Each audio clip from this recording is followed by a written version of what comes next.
A full-fledged campaign targeting the national debt is using 56 billboards in 10 different states like this one to raise a red flag and grab the attention of voters and lawmakers alike. And joining us now to share the goal behind the billboard campaign is Gretchen Hamel, the Executive Director of Public Notice and campaign leader of the billboard campaign. Good morning to you.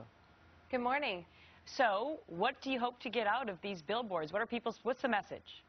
Well, basically, we want to get this debate, the national debate, back to the main issues that are facing our country right now, and that's the economy, jobs, and government spending, which is basically holding the economy back.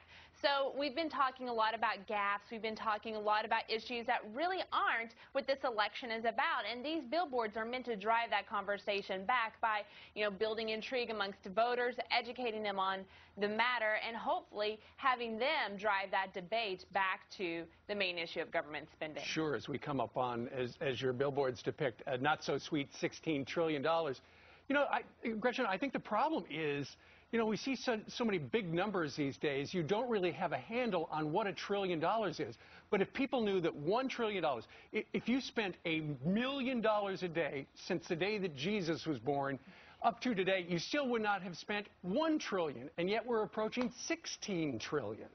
That's absolutely right. It's really hard to fathom what this amount of money looks like, but people understand the consequences to it, and they understand that there are personal consequences to them, their family, and the economy. This morning, Public Notice, the organization that I'm part of, is releasing a poll where it says the majority of voters are very concerned about the debt. Number one issue is, of course, government or economy and jobs. Number two issue is government spending.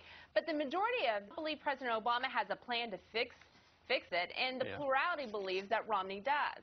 Well, the interesting thing was there was a plan, at least to start trying to fix it, from the Debt Commission, which was completely ignored. Well, there's been plan after plan. I mean, you have to look back at 2010 when the Debt Commission was formed. It was basically set up for failure, as it was just something to point to that they were trying to get something done on the debt, that it was an election year. They didn't want anyone to have to take a vote that they didn't want to take.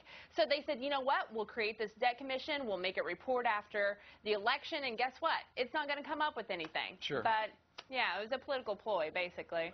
And, of course, your billboards are political. What quickly has been the reaction to them?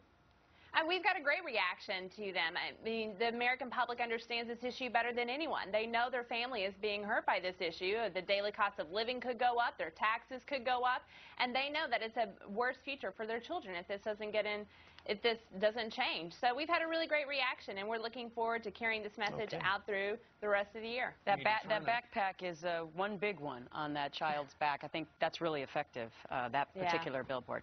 Gretchen Hamel, thanks much for your time. Thank you. Coming up on Fox and Friends, all eyes